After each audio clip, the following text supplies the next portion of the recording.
നമസ്കാരം. ലൈംഗിക കുറ്റവാളി ജെഫ്രി എപ്സ്റ്റീനുമായിട്ടുള്ള ബന്ധത്തിൽ മാപ്പ് ചോദിച്ച ബിൽ ഗേറ്റ്സ്. ചൊവ്വാഴ്ച ഗേറ്റ്സ് ഫൗണ്ടേഷനിൽ നടന്ന ജീവനക്കാരുടെ യോഗത്തിലാണ് അദ്ദേഹം മാപ്പ് അപേക്ഷിച്ചത്. 2 റഷ്യൻ യുവതികളുമായി തനിക്ക് അവിഹിത ബന്ധമുണ്ടായിരുന്നുവെന്ന് അദ്ദേഹം സമ്മതിച്ചെങ്കിലും അവർ എപ്സ്റ്റീൻ്റെ പീഡനത്തിന് ഇരയായവരല്ലെന്ന് അദ്ദേഹം വ്യക്തമാക്കി.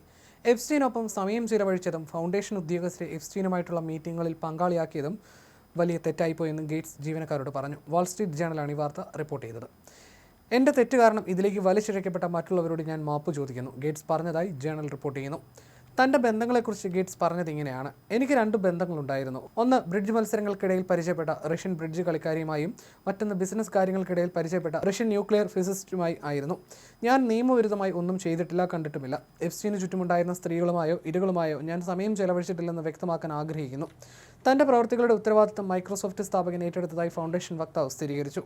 പ്രായപൂർത്തിയാകാത്ത പെൺകുട്ടികളെ പീഡിപ്പിച്ചതിന് 2008 ശിക്ഷിക്കപ്പെട്ട ശേഷവും എപ്സ്റ്റീനുമായി ഗേറ്റ്സ് പലതവണ കൂടിക്കാഴ്ച നടത്തിയിരുന്നതായി രേഖകൾ വ്യക്തമാക്കുന്നു. ചാരിറ്റി പ്രവർത്തനങ്ങൾ വിപുലീകരിക്കുന്നതിനാണിതെന്നാണ് ഗേറ്റ്സിന്റെ വാദം. തന്റെ മുൻ ഭാര്യ മെലിൻഡ ഫ്രഞ്ച് ഗേറ്റ്സ് 2013 തന്നെ എപ്സ്റ്റീനുമായിട്ടുള്ള ബന്ധത്തിൽ ആശങ്ക പ്രകടിപ്പിച്ചിരുന്നുവെന്നും ഗേറ്റ്സ് സമ്മതിച്ചു. മെലിൻഡ എപ്സ്റ്റീനെ തിന്മയുടെ അവതാരം എന്നാണ് വിശേഷിപ്പിച്ചത്. ഇരുവരും 2021 മെയ് മാസത്തിൽ 27 വർഷത്തെ ദാമ്പത്യം അവസാനിപ്പിച്ച് വിവാഹമോചിതരായിരുന്നു. റഷ്യൻ ബ്രിഡ്ജ് കളിക്കാരൻ മില ആൻഡോവയുമായിട്ടുള്ള ബന്ധത്തിന്റെ പേരിൽ എപ്സ്റ്റീൻ ഗേറ്റ്സിനെ ഭീഷണിപ്പെടുത്തിയിരുന്നതായി റിപ്പോർട്ടുകളുണ്ട്. 2011 എപ്സ്റ്റീനെ കാണാൻ തുടങ്ങിയ ഗേറ്റ്സ് 2014 വരെ അദ്ദേഹവുമായി ബന്ധം പുലർത്തിയിരുന്നു. എന്നാൽ എപ്സ്റ്റീന്റെ സ്വകാര്യ ദ്വീപ് സന്ദർശിച്ചിട്ടില്ലെന്നും അവിടെ താമസിച്ചിട്ടില്ലെന്നും ഗേറ്റ്സ് വ്യക്തമാക്കി. ഗേറ്റ്സ് ഫൗണ്ടേഷൻ ലോകത്തിലെ തന്നെ ഏറ്റവും വലിയ ജീവകാരുണ്യ സംഘടനകളിലൊന്നാണ്. ഈ വിവാദങ്ങൾ പുറത്തു വന്നതിന് പിന്നാലെ കഴിഞ്ഞ ആഴ്ച ഇന്ത്യയിൽ നടക്കേണ്ടിയിരുന്ന ഇമ്പാക്ട് സമ്മിറ്റിൽ നിന്നും ഗേറ്റ്സ് പിന്മാറിയിരുന്നു. അതേസമയം വിവാഹമോചനത്തിന് 5 വർഷത്തിന് ശേഷം ബിൽ ഗേറ്റ്സ് മുൻ ഭാര്യ മെലിൻഡയ്ക്ക് $8 ബില്യൺ നഷ്ടപരിഹാരമായി കൈമാറിയ വാർത്തയും ഏറെ ശ്രദ്ധിക്കപ്പെട്ടിരുന്നു.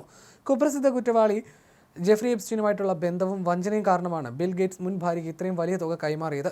2024 മെലിൻഡയുടെ പിവോട്ടൽ ഫിലാന്ത്രോപ്പീസ് ഫൗണ്ടേഷന് ഗേറ്റ്സ് $7.88 ബില്യൺ സംഭാവന നൽകിയതായി ന്യൂയോർക്ക് ടൈംസ് റിപ്പോർട്ട് ചെയ്തു. 2024 മെയ് മാസത്തിൽ ബിൽ ആൻഡ് മെലിൻഡ ഗേറ്റ്സ് ഫൗണ്ടേഷനിൽ നിന്നും മെലിൻഡ രാജിവെക്കുകയായിരുന്നു. സ്ത്രീകളുടെ സാമൂഹ്യ പുരോഗതിക്കായി പ്രവർത്തിക്കുന്ന തൻ്റെ പുതിയ ഫൗണ്ടേഷന് $12.5 ബില്യൺ സംഭാവന ചെയ്യാൻ മുൻ ഭാര്യ ഗേറ്റ്സിനോട് നിർദ്ദേശിച്ചിരുന്നു. ഇക്കാര്യം വനിതാ അഭിഭാഷക ഗ്രൂപ്പായ പിവോട്ടലിൻ്റെ പ്രതിനിധിയും സ്ഥിരീകരിച്ചിരുന്നു. $12.5 ബില്യൺ കരാർ പൂർത്തീകരിച്ചുവെന്നും ഏകദേശം $8 ബില്യൺ സംഭാവന ആ കരാറിൻ്റെ ഭാഗമാണെന്നുമായിരുന്നു വെളിപ്പെടുത്തൽ. ഈ സംഭാവന ഗേറ്റ്സിൻ്റെ 2025 നികുതി ഫയലിംഗിൽ പട്ടികപ്പെടുത്തിയിരുന്നു. എന്നാൽ $12.5 ബില്യൺ കരാറിൻ്റെ ബാക്കി തുക എങ്ങനെ വിഭജിച്ചുവെന്നും സംഭാവനകൾ എവിടെയാണ് നൽകിയതെന്നും വ്യക്തമല്ല. 1994 മെലിൻഡയും ഗേറ്റ്സും വിവാഹം കഴിച്ചത്. 3 കുട്ടികൾ ജനിച്ചതിന് ശേഷം 2021 ദമ്പതികൾ വേർപിരിഞ്ഞത്. ഇവരുടെ വിവാഹമോചനത്തിൻ്റെ വളരെ കുറച്ച് വിശദാംശങ്ങൾ മാത്രമേ പരസ്യമാക്കിയിട്ടുള്ളൂ. അതേസമയം തൻ്റെ ദാമ്പത്യ ജീവിതത്തിലെ അങ്ങേയറ്റം വേദനിപ്പിക്കുന്ന കാലഘട്ടത്തെയാണ് ഓർമ്മിപ്പിക്കുന്നതെന്നാണ് ഏതാനും ദിവസം മുൻപ് മെലിൻഡ പറഞ്ഞത്.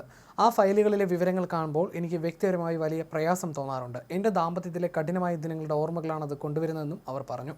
ബിൽ ഗേറ്റ്സിനെതിരെയുള്ള ആരോപണങ്ങൾക്ക് മറുപടി പറയേണ്ടത് അദ്ദേഹം തന്നെയാണെന്നുമായിരുന്നു അവർ വ്യക്തമാക്കിയത്.